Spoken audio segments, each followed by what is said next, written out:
আমার যত গুনাহ আছে মাফ করে দাও রমজানে, দুঃখ ব্যথা ভুলিয়ে দাও এই তো চাওয়া প্রাণপণে। ঠিক কিনা বলেন? আমারও যত গুনাহ আছে মাফ করে দাও রমজানে, দুঃখ ব্যথা ভুলিয়ে দাও এই তো চাওয়া প্রাণপণে।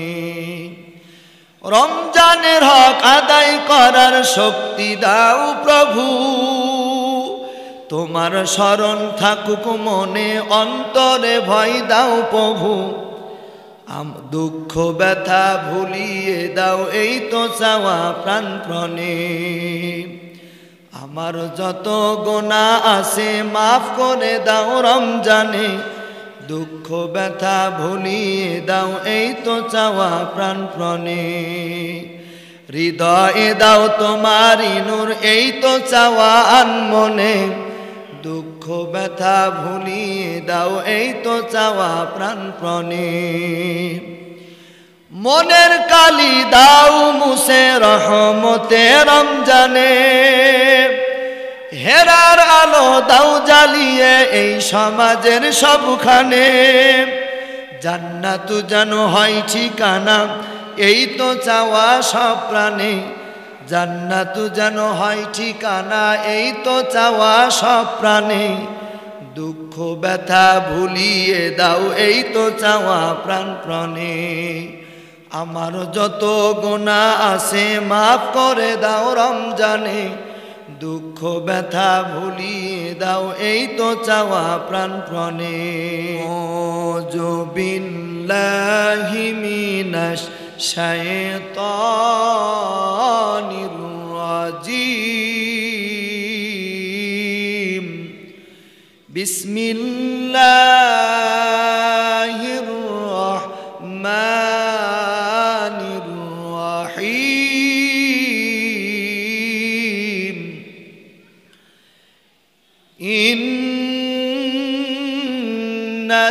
ইন্নাল্লাযীনা কাফারু বিআয়াতিল্লাহি লাহুম আযাবুন শাদীদ।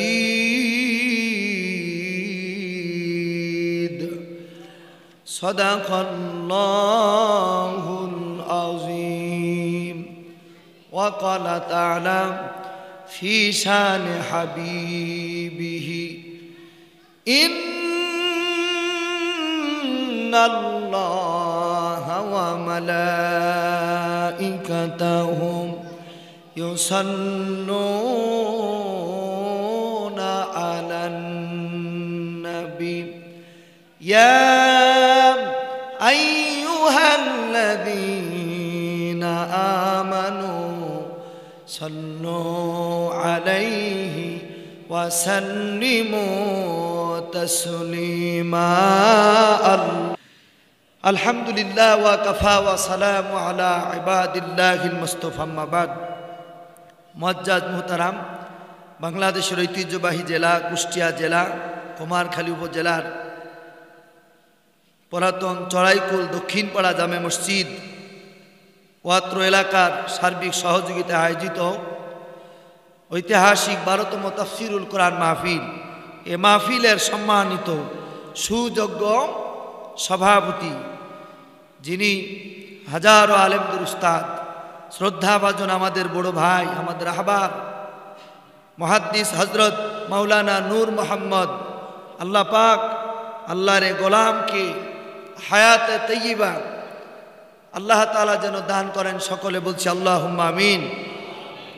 আজকের মাহফিলের সম্মানিত প্রধান অতিথি, আমন্ত্রিত অতিথিবৃন্দু, ওলামা ইকরাম, মুরব্বিয়ান ইকরাম, কলিজার টুকরা যুবক ভাইরা, স্নেহের ছোট্ট কচিকাচারা, পর্দার অন্তরালে প্রজেক্টরের মাধ্যমে দেখছেন আমার মা ও বোনেরা, সকলকে একসাথে নিয়ে আল্লাহ পাকের দরবারে শুকরিয়া আদায় করছি যে আল্লাহ পাক যে মহান মনি, মহান সৃষ্টিকর্তা, রাজাধিরাজ, দুনিয়ার সমস্ত ব্যস্ততা থেকে ফারেক করে, আরামের ঘুমকে হারাম করে কোরআনুল কারীম শোনার জন্য, আল্লাহর ঘর এই মসজিদের মধ্যে বসার তৌফিক দান করেছেন। জবান ছেড়ে কৃপণতা না করে পড়ছি আলহামদুলিল্লাহ।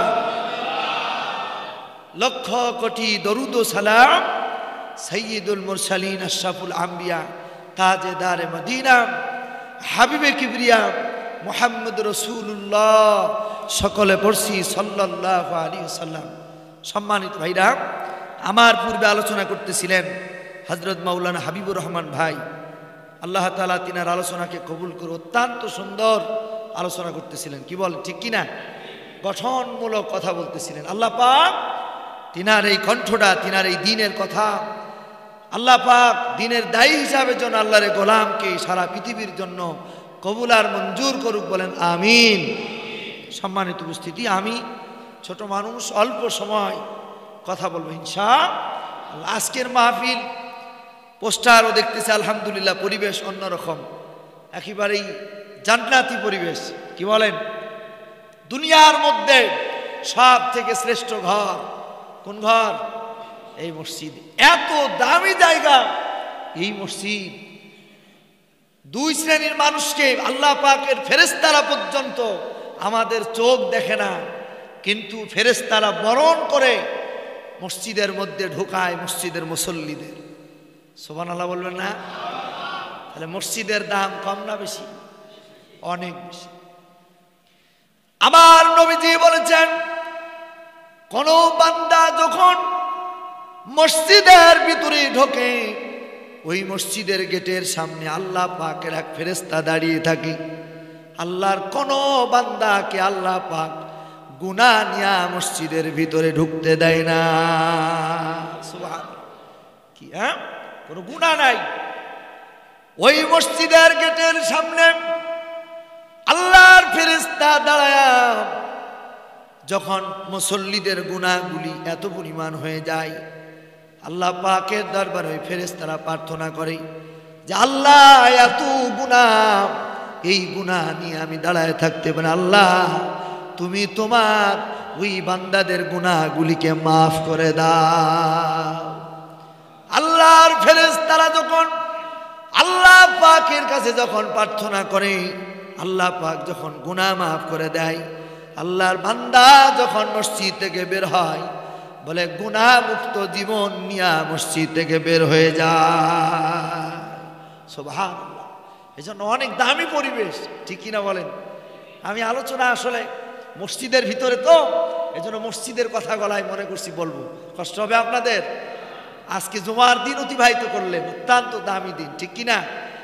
জুমার দিন এই মসজিদে এত দামি, আপনার কি প্রয়োজন, কি দরকার? বান্দা যখন মসজিদে আল্লাহর এই ঘরে কপালটি লাগিয়ে দেয়, আল্লাহ তাআলার কাছে এই বান্দা বড় দামি হয়ে যায়। সুবহানাল্লাহ, বড় দামি হয়ে যায়। এই মসজিদের এত দাম। হযরতে বেলাল সম্পর্কে একটি কথা মনে হলো। ওই সময় নবীজি যেই মসজিদের কথা বলছি, বেলালের কথা, ওই সময় কিন্তু মসজিদ এত সুন্দর ছিল না। খেজুর পাতার বেড়া, খেজুর পাতার ছাউনি আর খেজুর পাতার পাটি, কিন্তু ওই মসজিদের মুসল্লি গলা ছিল বড় দামি মুসল্লি। সুবহানাল্লাহ। ওই মসজিদের মুসল্লি ছিল হযরতে আবু বকর, ওই মসজিদের মুসল্লি ছিল হযরত উমর, ওই মসজিদের মুসল্লি ছিল হযরতে আবু হুরায়রা, ওই মসজিদের মুসল্লি হযরতে বেলাল, তিনি মুয়াজ্জিন ছিলেন। সুবহানাল্লাহ।